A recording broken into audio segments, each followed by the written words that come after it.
അതാണ് ഈ പിള്ളേരൊന്നും ഇവിടെ നിൽക്കാത്തത്. ഇവിടെ എന്ത് കിട്ടിയിട്ടാണ് നിൽക്കുന്നത്? എന്ത് ജോലി കിട്ടിയിട്ടാണ് നിൽക്കുന്നത്? ഒരു എഞ്ചിനീയറിംഗ് ഗ്രാജുവേറ്റിന് ഇവിടെ എത്ര എഞ്ചിനീയറിംഗ് കോളേജുകളുണ്ട്? ഒരു എഞ്ചിനീയറിംഗ് ഗ്രാജുവേറ്റിന് ജോലി കൊടുക്കാൻ പറ്റിയ എത്ര പൊതുമേഖലാ സ്ഥാപനമുണ്ട് ഇവിടെ? കേരള രാഷ്ട്രീയത്തെ അക്ഷരാർത്ഥത്തിൽ ഉലച്ചുകളഞ്ഞ ഒരു വൻ നയപ്രഖ്യാപനത്തിനും കനത്ത പോരാട്ടത്തിനുമാണ് കഴിഞ്ഞ ദിവസങ്ങളിൽ സംസ്ഥാനം സാക്ഷ്യം വഹിച്ചത്. ഇത്രയും കാലം നമ്മൾ കണ്ട രാഷ്ട്രീയമല്ല, സഭ മാറിയപ്പോൾ കളി മാറിയെന്ന കൃത്യമായ സൂചനയാണ് ഇപ്പോൾ ഭരണപക്ഷത്തു നിന്ന് പുറത്തുവരുന്നത്.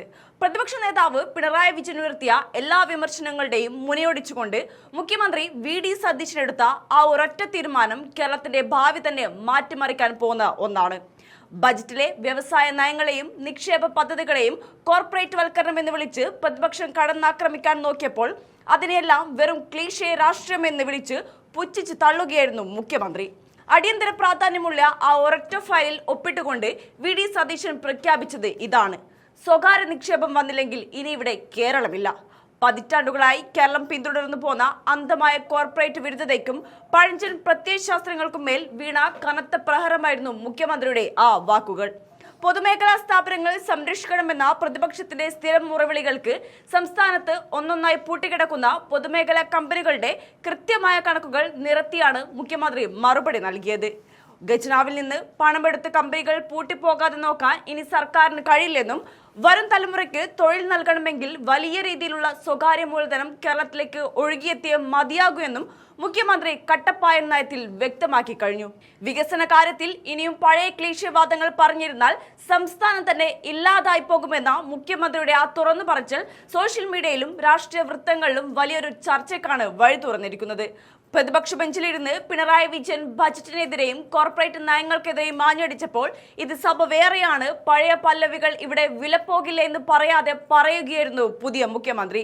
വ്യവസായ സൗഹൃദ അന്തരീക്ഷം ഉണ്ടാക്കാൻ വിട്ടുവീഴ്ചയില്ലാത്ത നടപടികളിലേക്ക് സർക്കാർ കടക്കുകയാണെന്ന സൂചനയാണ് ഈ അടിയന്തര ഫയൽ നീക്കത്തിലൂടെ വ്യക്തമാകുന്നത്. പ്രത്യയശാസ്ത്രവാശികളെക്കാൾ പ്രായോഗിക രാഷ്ട്രീയത്തിനും സാമ്പത്തിക ഭദ്രതയ്ക്കുമാണ് ഈ പുതിയ ഭരണകൂടം മുൻഗണന നൽകുന്നത്. മുഖ്യമന്ത്രിയുടെ ഈ അഗ്രസീവ് നീക്കത്തോടെ പ്രതിപക്ഷത്തിന്റെ പരമ്പരാഗത ആയുധങ്ങളെല്ലാം ഒടിഞ്ഞു തൂങ്ങിയിരിക്കുകയാണ്. പഴയതുപോലെ തടസ്സവാദങ്ങൾ ഉന്നയിച്ച് വികസന പദ്ധതികൾ മുടക്കാൻ നോക്കിയാൽ അത് നടക്കില്ലെന്ന ശക്തമായ മുന്നറിയിപ്പാണ് വി.ഡി. സതീശൻ പ്രതിപക്ഷത്തിന് നൽകിയിരിക്കുന്നത്. നയപരമായ ഈ വൻ മാറ്റം കേരളത്തെ എങ്ങോട്ടാണ് നയിക്കുകയെന്ന കാര്യത്തിൽ ഇനിയുള്ള ദിവസങ്ങളിൽ കൂടുതൽ രാഷ്ട്രീയ പോരാട്ടങ്ങൾ നമുക്ക് കാണേണ്ടി വരും. തുറമുഖത്ത് പ്രൈവറ്റൈസേഷൻ, അദാനി ഇവിടെ പോർട്ട് കൊണ്ടുവന്നു കഴിഞ്ഞാൽ ഇവിടെ അതിൻ്റെ ക്രെഡിറ്റ് മുഴുവൻ എടുത്ത പിണറായി വിജയനാണ് വന്നിട്ട് സ്വകാര്യ മേഖല. ഞാൻ ചോദിക്കട്ടെ, പോർട്ടിൽ നിക്ഷേപിക്കാനുള്ള പണം സംസ്ഥാനത്തിനുണ്ടോ? പോർട്ടിൻ്റെ വികസനത്തിന് വേണ്ടി ഒരു ലോജിസ്റ്റിക്സ് തുടങ്ങാൻ, വിഴിഞ്ഞത്ത് നിന്ന് കാസർഗോഡേക്ക് ഒരു ലോജിസ്റ്റിക്സ് തുടങ്ങാൻ, ഒരു ബാർജ് ലോജിസ്റ്റിക്സ് തുടങ്ങാൻ, ഒരു ഷിപ്പിൽ ലോജിസ്റ്റിക്സ് തുടങ്ങാനുള്ള കപ്പാസിറ്റി സ്റ്റേറ്റിനുണ്ടോ? അപ്പോൾ അവിടെ സ്വകാര്യ നിക്ഷേപം കൊണ്ടുവന്ന് അവിടെ മത്സരം ഉണ്ടാക്കി ആ സ്വകാര്യ നിക്ഷേപത്തിലൂടെ ബാർജ് ലോജിസ്റ്റിക്സും വെസൽ ലോജിസ്റ്റിക്സും തുടങ്ങും. അവിടെ ഒരു സംശയവും വേണ്ട, അത് തുടങ്ങുക. അത് തന്നെയാണ് പോളിസി. പിന്നെ ഔട്ട് ഓഫ് പോർട്ട് അത് ഡെവലപ്പ് ചെയ്യും. അവിടെ ഫിഷറീസ് എക്സ്പോർട്ട് ഉണ്ടാവും, അവിടെ ഒരുപാട് തൊഴിലവസരങ്ങൾ കിട്ടുന്ന ലോജിസ്റ്റിക്സ് പാർക്കുകൾ ഉണ്ടാവും. ഗവൺമെൻറ്റിൻ്റെ ഏജൻസികൾക്ക് ചെയ്യാൻ പറ്റാവുന്ന എല്ലാ സപ്പോർട്ടും ചെയ്തു കൊടുക്കും. ഇപ്പോൾ നമ്മൾ ഇൻകലിനെ കുറിച്ച് പറഞ്ഞു, കിൻഫ്രയെ കുറിച്ച് പറഞ്ഞു. ഇപ്പോൾ KSIL ഇപ്പോൾ കണ്ടെയ്നർ ടെർമിനൽ ഉണ്ടാകാൻ വേണ്ടിയിട്ട് സ്ഥലം KSIL ആണ് നോക്കുന്നത്. ഗവൺമെൻറ്റിൻ്റെ ഏജൻസികൾക്ക് പരിമിതിയുണ്ട്. നിങ്ങൾ ഇത് തന്നെ പറഞ്ഞുകൊണ്ടിരുന്നാൽ ഈ വീണ്ടും പുറകിലേക്ക് നടന്നു പോകും കേരളം. അതുകൊണ്ട് സ്വകാര്യ നിക്ഷേപത്തെ പൂർണ്ണമായി പ്രോത്സാഹിപ്പിക്കും. ഒരു സ്ഥലത്തും പ്രൈവറ്റൈസേഷൻ പ്രഖ്യാപിക്കുന്ന ഒരു വാക്ക് നിങ്ങൾക്ക് ഇവിടെ കാണിച്ചു തരാമോ? പിന്നെ മിനറൽ കോറിഡോറാണ്. മിനറൽ കോറിഡോർ കേന്ദ്ര ഗവൺമെൻറ് പ്രഖ്യാപിച്ച പോളിസി അനുസരിച്ചിട്ടാണ്. എന്താണ് അതിൽ നിന്ന് ഇത്രയും വലിയൊരു ധാതു സമ്പത്ത് കേരളത്തിനുണ്ടായിട്ട്?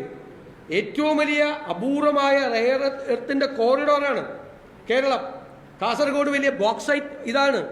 അത് വളരെ സുതാര്യമായ രീതിയിൽ എല്ലാ സംസ്ഥാനങ്ങളും ചെയ്യുന്നത് പോലെ സംസ്ഥാനത്തിന് വലിയ വരുമാനമുണ്ടാക്കുന്ന തരത്തിൽ തൊഴിലുണ്ടാക്കുന്ന രീതിയിൽ എംപ്ലോയ്മെൻറ്റ് ജനറേറ്റ് ചെയ്യാൻ ആർക്കാണ് ഈ ഗവൺമെൻറ് തൊഴിൽ കൊടുക്കുന്നത്?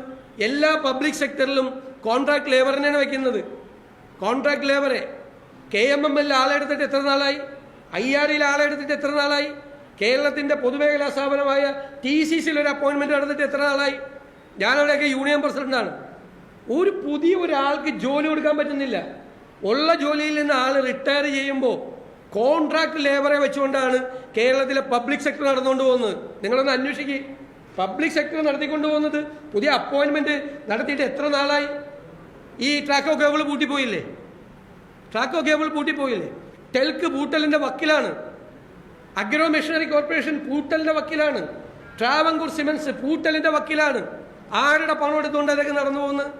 നമ്മുടെ നികുതി പണം, നമ്മുടെ എക്സ്ചക്കറിൽ നിന്നുള്ള പണം, നിങ്ങളും ഞാനും കൊടുക്കുന്ന നികുതി പണം എടുത്തുകൊണ്ട് ഈ ഒരാൾക്ക് പോലും ജോലി കൊടുക്കാൻ പോലും പറ്റാതെ, റിട്ടയർമെന്റ് വേക്കൻസിയിൽ പോലും ഒരാളെ നിയമിക്കാൻ പറ്റാതെ ഉള്ള പബ്ലിക് സെക്ടർ എടുത്ത് തലയിൽ വെച്ചിട്ട് സ്വകാര്യ നിക്ഷേപം പാടില്ല എന്ന് പറഞ്ഞാൽ ആ പോളിസിയോട് ഞങ്ങൾക്ക് യോജിപ്പില്ല.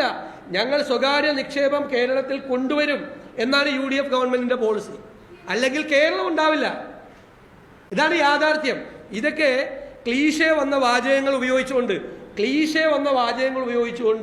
കേരളത്തിന്റെ ഭാവിയെ, അതാണ് ഈ പിള്ളേരൊന്നും ഇവിടെ നിൽക്കാത്തത്.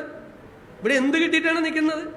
എന്ത് ജോലി കിട്ടിയിട്ടാണ് നിൽക്കുന്നത്? ഒരു എഞ്ചിനീയറിംഗ് ഗ്രാജുവേറ്റിന്, ഇവിടെ എത്ര എഞ്ചിനീയറിംഗ് കോളേജുകളുണ്ട്? ഒരു എഞ്ചിനീയറിംഗ് ഗ്രാജുവേറ്റിന് ജോലി കൊടുക്കാൻ പറ്റിയ എത്ര പൊതുമേഖലാ സ്ഥാപനമുണ്ട് ഇവിടെ? BTech പാസ്സായി വരുന്ന ഒരു കുട്ടിക്ക്, ഒരു മെക്കാനിക്കൽ എഞ്ചിനീയറിംഗ് പാസ്സായി വരുന്ന ഒരു കുട്ടിക്ക് ജോലി കൊടുക്കാൻ, ഇലക്ട്രിക്കൽ എഞ്ചിനീയറിംഗ് പാസ്സായി വരുന്ന ഒരു കുട്ടിക്ക് ജോലി കൊടുക്കാൻ ഏത് സ്ഥാപനമുണ്ട് ഇവിടെ? വേണ്ടേ? ഈ കുട്ടികൾക്ക് ജോലിയൊന്നും വേണ്ടേ?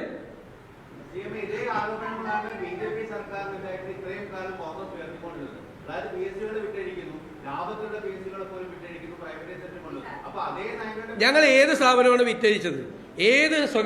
ഏത് പബ്ലിക് സെക്ടർ സ്ഥാപനമാണ് ഞങ്ങൾ സ്വകാര്യവൽക്കരിച്ചത്?